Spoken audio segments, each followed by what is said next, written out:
Welcome back, everyone. I'm Winter, and I'm back from BlizzCon 2019, as well as the StarCraft 2 Community Summit, which was held there a little bit after the WCS Finals. This is your chance to skip 15 seconds or so over before I spoil the finals. Congratulations to Dark on beating Raynor in the finals with a convincing victory in all of his matches. Cyril not making it.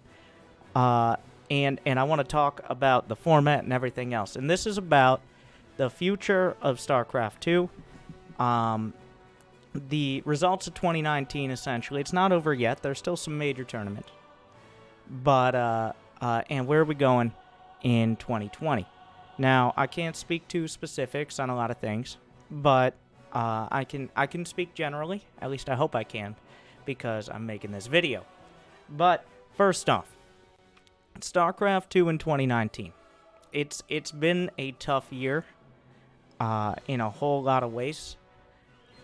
Whether it's from Blizzard's side with the layoffs that happened, mostly in the Esports department, which affected the StarCraft 2 Esports team very directly, as well as Jeff In Control Robinson passing away unexpectedly, which was really a pylon. All puns intended, of the StarCraft 2 scene. And on top of that, the WCS Finals being one day at BlizzCon was a tough time as well. I'll speak a little bit more on that in a moment. As well as kind of some uncertainty on the direction of Activision Blizzard and StarCraft 2 in the future. First off, WCS. It did kind of feel like, to me, between the WCS Winter and the Winter setup with North America and Europe, and throughout the WCS season, if I could just talk with my hands instead of my mouth, we wouldn't even need a microphone. But this year's WCS, still a lot of fun and a lot of great games, of course. In fact, I think for the first time, the WCS group stage, which was held in the Africa TV studios in Korea, GSL studios as well, of course, were actually amazing. The group stage had so many good games. Go check those out. I'm eventually going to cast some of them, most of them, probably. But and then the WCS finals held in Anaheim at BlizzCon, and I was there. I was watching. And meeting with so many of you amazing nerds, so much so that I'm a little sick right now. Not mentally, physically, because that's what happens when you shake hands and hug and do other unknowable things. Or knowable, okay. Secreted coding, need I say more? Anyways, look up the patch notes. At BlizzCon. But being in the arena, so for those who've never been to BlizzCon, or maybe weren't paying that close attention to WCS in the past, there's an arena in the Anaheim Convention Center where for several years StarCraft 2 kind of had the run of it. It was StarCraft 2 in the arena. The other esports, whether it be Overwatch or Hearthstone or whatever, would be in other halls. So kind of had that level of prestige and all that. This year, StarCraft 2 was back in the arena for one day, the first day of BlizzCon, Friday. But on the second day, it's Overwatch. The Overwatch World Cup Finals, which are a big deal, and I'll have to figure out how to actually watch that game. I'm still not sure how you do that. It's very confusing, but so it really did feel like kind of a handout. That's maybe a little bit strong terminology, but a lot of it, like the way the stage was set up and everything, was very obvious. Like, this is all happening in one day. And the fact that they had to play through an entire round of 8, and then the semifinals, and then the grand finals, all in one day, was definitely poorly advertised, exhausted the players and the fans, and the casters as well, I assume. Like, that's 9+ hours of constant StarCraft. I don't know if anybody can pay attention for 3 hours to StarCraft, which is why it's always nice to have breaks in between it, but they weren't able to do that. So, literally when we were in there, the round of 8 finished up, and I think these statistics were reflected on Twitch as well. The round of 8 finished up in the arena, and then a lot of people were leaving because they just assumed the finals are tomorrow because it's always been a 2-day thing. And I saw some of those people coming back. Some of them didn't, but there were some definite StarCraft fans who knew what was up, weren't just happening by, who didn't realize that the semifinals and finals would be held that day, and they were at BlizzCon. So that was kind of a failure on messaging, I think. All the advertising around it and the hype around it just really wasn't what it was in the past years, which kind of sucks, but it is what it is. And I think that really did contribute to the semifinals and finals really feeling mediocre, both in terms of the games, if you watch the games, and like the players look tired, physically and in game. And so were the fans. I can tell you, like, and now here's another thing: is in the arena, the venue actually closed over an hour before the finals finished. So if you accidentally left, or you left for a bit and thought you could come back, no, you're done. So that really hurt, like, all the excitement around the finals as well. So overall, we'll get to WCS and esports in the future, what I can say, and what I hope for, and what to at least expect. But it did kind of come off on a mediocre note. But as it stands, still so many people from StarCraft 2, so many passionate people. This is the shill part, by the way. You can skip like 30 seconds if you want to get past the shilling. But the StarCraft 2 team, both current and former, so passionate about what they're doing, really, despite the circumstances, giving it a whole lot of work and effort, like making a mountain out of what was kind of a molehill, effectively, and all working overtime, super hard, trying to listen to as much feedback as they can, but it's not what it once was, unfortunately.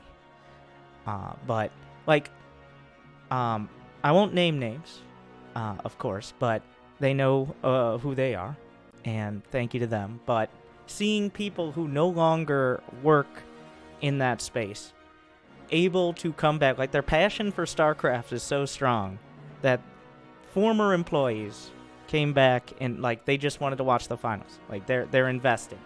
I don't know if I could do that, like, if I was in that scenario, but the passion is so strong there that they wanted to watch. Like, no matter what it was, they wanted to be there for it.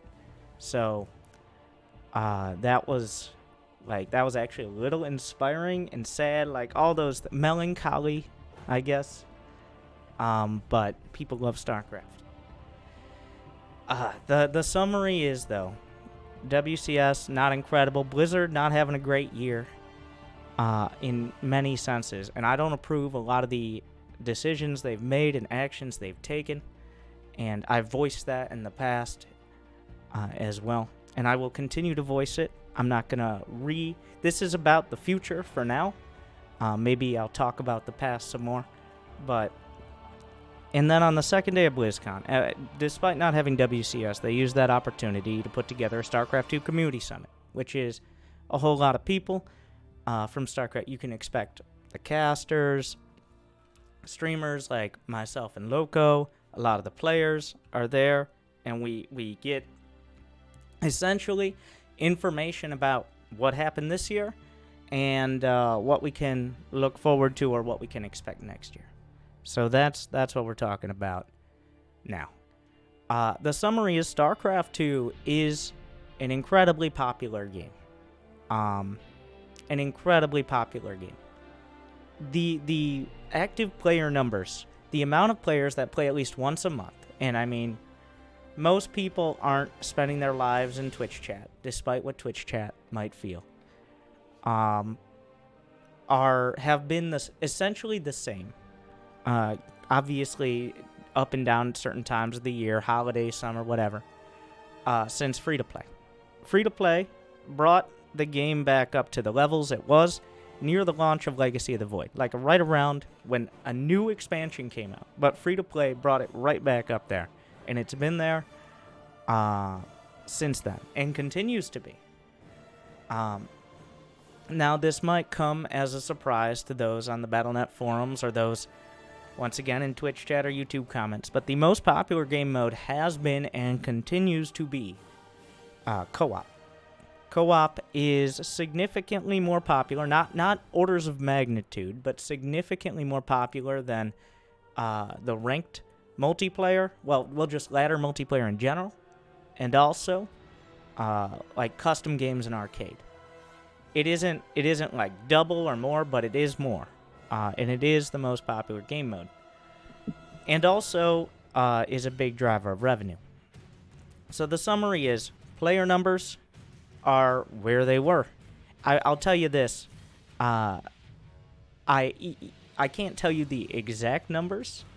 Well, if you go back and you reference things from... If I tell you they're the same-ish as they were, and other people have leaked that information who weren't me in the past, at a time frame I'm talking about, maybe you can figure that out, but I won't say it. But... what was I saying? We were in there somewhere. Oh. And now, the bread and butter. The biscuit buttering, rather. How does StarCraft 2 make money? What is obviously, a lot of people are very concerned that Blizzard is looking at the bottom line. Activision Blizzard. And I personally, I'll tell you, like, I've become a lot more concerned that at some point for a slightly better quarterly report, they're going to cut an important, like a long-term, long-standing, possibly the most iconic esport, well, especially for Blizzard, but possibly in esports. I think Counter-Strike, like Smash Bros. And StarCraft kind of hold those titles. But definitely for Blizzard. And my concern was like, well, we can have a better first quarter if we just don't do WCS. Like, it'll be a little cheaper in the short term. And I'm not saying WCS 2020 is going to be like, well, I don't even know what it's going to be called. I don't know if Blizzard's going to be sponsoring it, but I will tell you that Blizzard is still maintaining StarCraft 2 esports as a priority and is making efforts to do so. Already, IEM Katowice has been announced, and $400,000 prize pool for StarCraft 2. That the prize pool for one event, and there's going to be more than one event, is already larger than many smaller games. So, like, that is already, you can go find that. They already got hype trailers and all that out there. Thank you, Apollo. But, well, I think what's going to happen, and I'll tell you, this is entirely speculation. I have no information. I think what's going to happen is we'll probably see less individual events, but we'll see a greater focus on, I guess consolidation is the nice way to put it. This year was very nice for a lot of players. Like, the prize pool was more spread out, so it was less top-heavy, which a handful of players not as happy about. But it's over 64 players making, I believe, $3,000 or $4,000 minimum off of WCS, and maintaining that healthy base of players is very important. And that brings me to kind of a tangent here. StarCraft 2 is not popular in Korea. StarCraft 1 Remastered is as, if not more popular, probably more. StarCraft 2 was never a big game in Korea. Maru, when he joined at 13 years old, I don't have that on hand, that picture, but Maru joined the GSL at 13 years old. That was about 8 years ago. He was the youngest player. He still is, which is a way of kind of indicating there's not that many. There's not a Rainer in Korea, for example, a 17-year-old, 16-year-old coming up, ready to take over, like essentially a next generation of player. So StarCraft 2 in Korea continues. Well, obviously Korea doing okay competitively, but a lot of the players have mandatory military service coming up. Obviously Classic, but there are also players. I believe Gumiho is one that has it coming up in Sue next year. So that is a sticking point. I don't know many details. I think Crank has talked about that in the past. I don't know how publicly, and probably in Korean, but you might be able to find some information on that. That is my concern. I don't think that's necessarily a deal breaker. Is if Korea becomes less of a factor in StarCraft 2, there's no longer that like final boss of Korea versus everyone. But it does kind of remove that storyline that we've had for literally 20 years. So, but with StarCraft 2 Esports, I think it's going to be tough. Like, a lot of players are going to have to make a decision like they did in the past with other games. Like, for example, and this didn't pan out perfectly for a lot of players, like a lot of the older players in StarCraft 2, when Heroes of the Storm came out, they kind of went there. There are some StarCraft 2 players, or pros or semi-pros, that went to Overwatch, and some of them have had some success. Some players have gone back to other games. Some players moved on with their lives, but I think there's going to be a not small amount of that. Not a devastating amount, not like now there's like Neeb, Cyril, Raynor special, and maybe Puck takes a game. Like, none of that.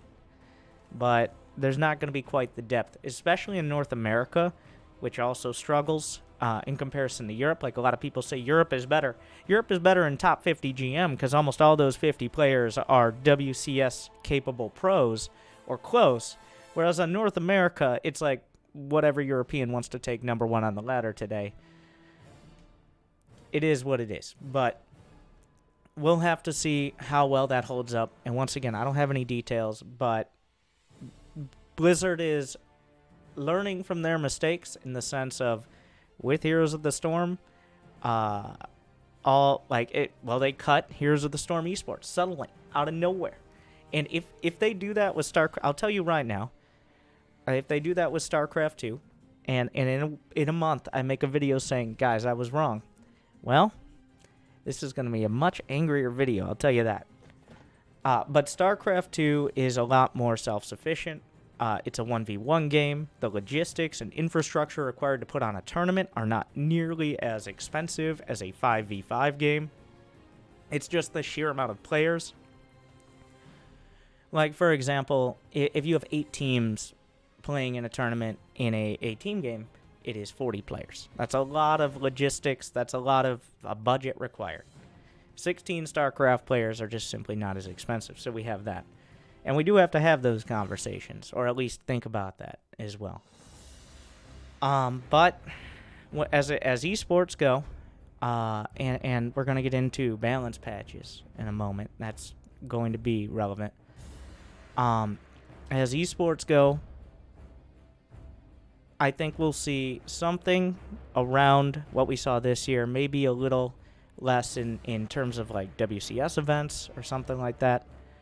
Maybe a little bit more focus on a few big events as opposed to a whole lot of small stuff throughout the year, which, let's be honest, I think the issue is a lot of the demographic watching StarCraft 2, and I feel qualified to talk about this as someone who entirely relies on the demographic who watches StarCraft 2, doesn't have the time, literally the time, nor the mental energy to figure out how many days of WCS Challenger, who's playing now, when is my favorite player playing, where do I find the VOD. Like, it has felt like this was actually an issue in early StarCraft 2, when StarCraft 2 was one of, if not the biggest esport, at least early on. Like, there's a tournament every weekend, sometimes 2 or 3.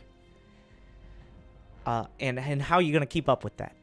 So I think it'll finally slow down to the point where we'll really focus on what should be kept up with. But Once again, I don't have any details, and even if I did, I probably wouldn't be able to share them quite yet with you.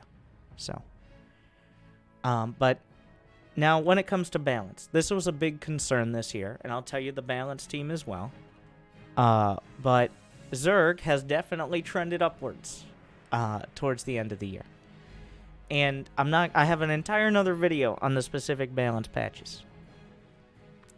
But it is kind of coming to a point where players are kind of turned off just in general and outright saying, like Rogue winning GSL and saying, yeah, Zerg's pretty good. Or Cyril in his Cyril-like way saying, I think if the Zerg player plays well, they have a slight advantage, which in Cyril speak is what Rogue said.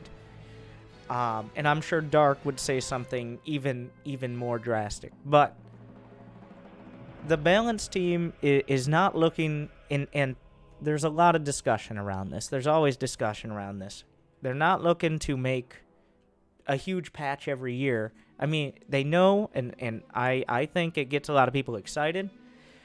But the fact that I have to make a Protoss guide every year for the last 3 years, a new one, whereas the Terran guide is still going, for example, which will probably have to change after this next patch. But kind of demonstrates why professional players and the balance team don't think that's necessarily the best choice.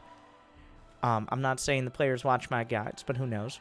But the base mechanics of a race that you've practiced in a very like imagine if you're playing football. I don't care if freedom or non-freedom football, okay?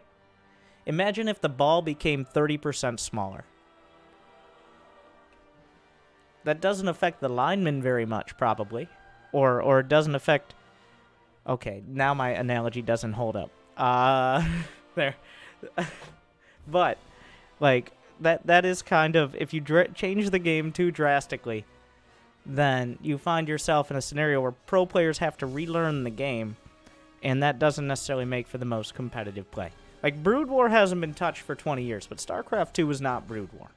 I don't think we'll ever get to the point where it's like, well, this is how the units are and just deal with it.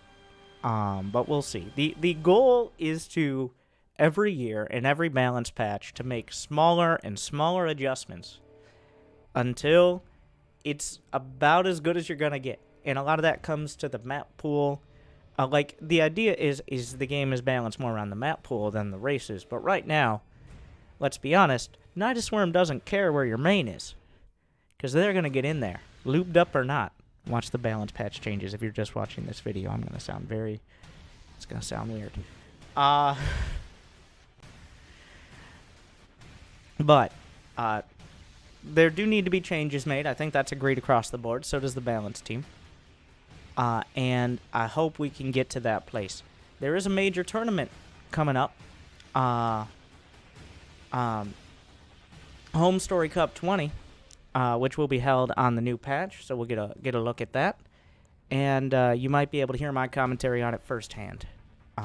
No spoilers. So we'll see. But as balance patches go, the goal is to get to a stable state. So that's that end of things. I'm skipping around. I'm sorry. We do it live. But revenue. How does StarCraft make money? I did not expand on that. So StarCraft 2 makes money with a wide variety of things, but a large amount of it is PvE content. This includes co-op commanders. That's a big chunk. And another big chunk, the campaigns. Like, you might be like, isn't Wings of Liberty free? And like, Heart of the Swarm and Legacy of the Void only like $10. People still really like the StarCraft campaigns, let me tell you that. It is PvE content essentially fuels StarCraft. It's not the only thing. There's plenty more, but it is what a lot of people don't think about that have been watching StarCraft for 6 years because they bought it 6 years ago or whenever they came out, right? So, but there are always new people buying the campaigns and co-op commanders. Co-op Commanders also, with Manx coming up, by the way, the people who designed him think he's the most fun commander. I'm looking forward to playing him. I actually didn't get to play him at BlizzCon.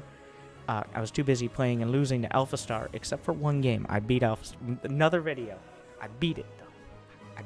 40 minutes. I did. But, so Co-op Commanders, the plan is, I actually don't, I can't give specifics. I don't have them. But as long as it makes sense to continue developing co-op, to continue refining and improving things like custom games in the arcade, just making these things more accessible for players, and also one last thing is the war chest. The war chest, there's been, I think, 5 now. I think we're on 4 or 5, something like that. But the war chest has been successful. It has done everything that they wanted it to do and more. Not so much more. It's like, well, we need to do this every day of the week. But the war chest is a big deal, and it is kind of proof that StarCraft 2 Esports is monetizable to an extent. Though obviously many people are buying it for the skins. But it is tied into esports in general. So it is the most direct representation of people paying money for something related to StarCraft 2 esports. So thank you for that. And it does not go unnoticed. It will be continuing. There will be some interesting stuff coming up. The team still has ideas. And there will still be esports to support. So, also, a tiny, not tiny, but a smaller amount of revenue does come from things like the individual skins. I'm sure, and voice packs, for example, which I'm sure will change with my voice pack being released in a couple weeks or end of November, aka soon.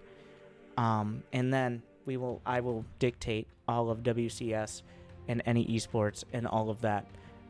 Because I'm bringing in more revenue than all of it combined. Right, guys? Let's do it. So, summary. StarCraft 2, it's making money. It's probably and very likely not making nearly as much money as Overwatch, as World of Warcraft, as Blizzard other games, but for now, it seems like Blizzard thinks that continuing to maintain and continue the development of at least that much in StarCraft 2 is worth the investment, which is not significant, but it is still sizable. So, like, significant in the span of the Blizzard sphere, I guess. And we have to admit, as we've had to admit, instead of literally just saying dead game, like 2013 savages we were, I think most of those people have moved on to games that now they call dead, like Overwatch. But instead of doing that, just recognize it's not gonna be... Well, based on viewer hours, actually StarCraft 2 is still in the top 10 of esports. You can track it in a lot of different ways, but consistently, pretty much since it came out, it's been in the top 10. That has not really moved. Hopefully, that can continue. But a lot of people don't realize, like, you can name 3 or 4 huge esports, but StarCraft 2 is still on the map for sure. And people do notice. So, oh yeah, Hearthstone. Yes, that's another game. It is, so what is the summary here from me? What do I think from this? It's going to be harder to be a StarCraft 2 content creator. Like, with less excitement and less big things happening or big announcements. I mean, next year is the 10th anniversary of StarCraft 2. Most games don't make it 10 years. StarCraft 2 still has a significant portion of the players it had when it was released, and also when it had its last expansion. Like, it's still going more strongly than most games in the world, and also in comparison to games that have been running that long, especially esports games. But it's not... RTS right now isn't going to be... And I think... Well, I had to accept this a while ago when I'm like, I'm going to... There have been a couple times where I've tried to be like, what bandwagon can I hop on? Like, I played Apex Legends for a week until I got killed by people with TTV in their name every other game. I'm pretty good at Rocket League. I'm not going to play that 8 hours a day. There's still going to be and is a passionate community of people. And don't get... Okay, I'll talk about the people, the community itself in a second. But both at Blizzard and hopefully continue to be at Blizzard, as well as outside of the game, and players and fans, let's be honest here. And it does not go unnoticed. It does generate revenue, and people are continuing to play. And nobody gets excited for something similar to the status quo. And I'm a huge StarCraft fan, you might have noticed. But I'm not particularly excited about next year. But I'm not... It was not below the realm of expectation, I guess is the way to put it. Like, it's kind of what I expected. It's not worse than I expected. In fact, in some regards, it is a little bit better. And I'm going to be continuing to make StarCraft 2 content throughout next year. And, I mean, got to pay the bills, right? And the fact that I can is already amazing. But here's the thing, is I think with the lack of huge investment, like, there's no big announcements around the corner, to my knowledge. I'd love to be wrong, but to my knowledge. And I don't think they'd tell me. But I think the big issue is going to be for smaller content creators. For those like trying to get started on YouTube, or maybe not as well known, or on Twitch, or trying to find some other niche. I don't know. I never know.